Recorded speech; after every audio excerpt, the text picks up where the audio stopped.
I tried intermittent fasting as a diabetic type 1.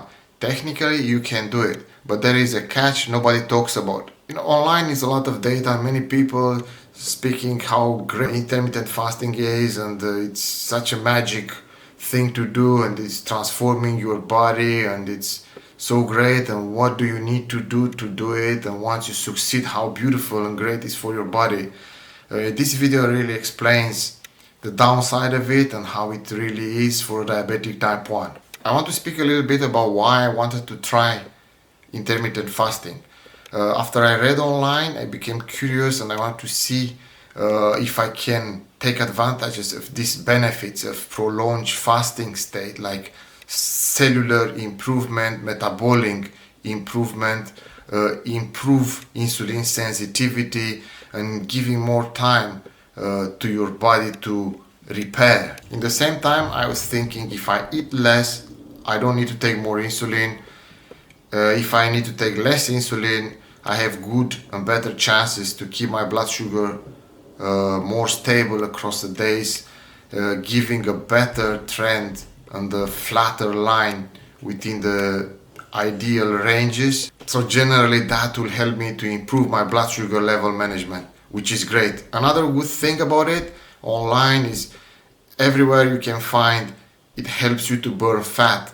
I mean, I don't have too much fat I need to burn, but it's something I would love to learn to play with if I need to cut down on fats a little bit sometimes to just make my body in a better shape and to master that. That would be something very powerful. How I did intermittent fasting myself. Online it's a lot of data, you can do it in multiple ways. The general rule is you have a window in which you eat, and then you have the rest of the 24 hours day left which you don't eat, and that's supposed to be the longest. The longer the better. So the way I did it, I planned to do it and I followed is I would eat my last meal 8 in the evening, and after that I wouldn't eat until next day lunchtime. That is always the easiest. The key for me was to make sure I eat as early as possible in the evening.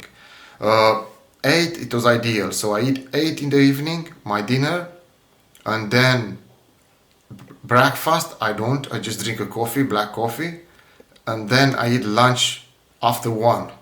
So that would take me to 12 plus another 5, like 17 hours, 16 hours. It was really the goal for me, 16 hours. If I can go further than that, that would be okay. But minimum and the target, it was 16 hours to not eat and the rest to eat. So if I want to push that more, yeah, I could do. But this is how I started. Now the challenges. First challenge is the program, of course. I usually am a very active guy until very late, and I don't get home until after 9, after between 8 and after 9 sometimes. So that made it sometimes almost impossible. But I would say that is okay. You can manage somehow.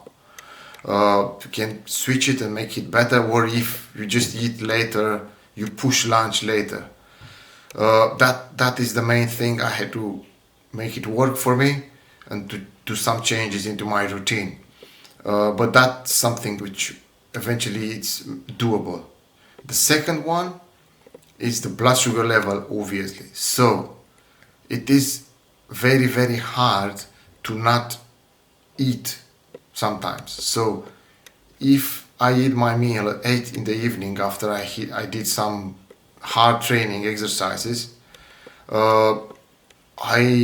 if the blood sugar level is too high, I need to take some insulin. So when you take this insulin, of course, you know it's not perfect, so it drops a little bit too much sometimes, and this is when you need to eat and you break the fast. That was the biggest problem for me. So sometimes it happened in night, sometimes it happened in the morning, sometimes I was lucky and I didn't have to do anything and it went smooth.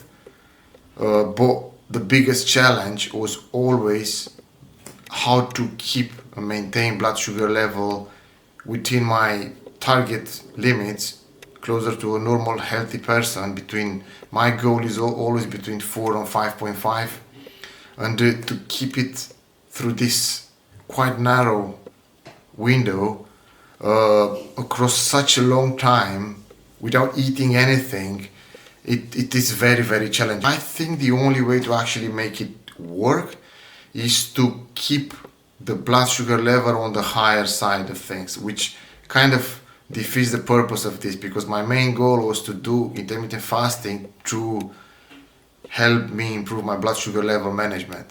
But I found it, if my blood sugar level was shooting a bit too high up after my meal, after my dinner, just to not take insulin, because if I take insulin, that will drop it too much probably, or I take less insulin. So if my blood sugar spikes a bit too high up, instead of taking the number of insulin I would normally take, I will take less, maybe half of it, just to be a little bit on the safer side, to not drop too much. And that actually keeps me on the higher side for a longer time, and eventually my blood sugar would drop, but on a longer period of time rather than faster. If I did that, it worked more, but I wasn't happy with the numbers. Sometimes my night blood sugar was fine, but in the morning I would wake up and let's say blood sugar wasn't too small, but it wasn't in the right, it wasn't 4 or 5, it was like 6 point something. And if I had to take like very little insulin, that would drop me below, which again would make me eat something, which I would break the fast. So I had to just quit taking it and stay within the 6-ish, but I don't like it. I prefer to actually take insulin and keep my blood sugar level where it needs to be rather than on the higher side, just for the sake of doing intermittent fasting. During my intermittent fasting tests, I did 2 things. One was, first, I just left my blood sugar a little bit on the higher side. That was one of the experiments. And the second one was, I was treating my high blood sugar level when I had to eat. I just ate, but I ate just glucose, so only glucotabs.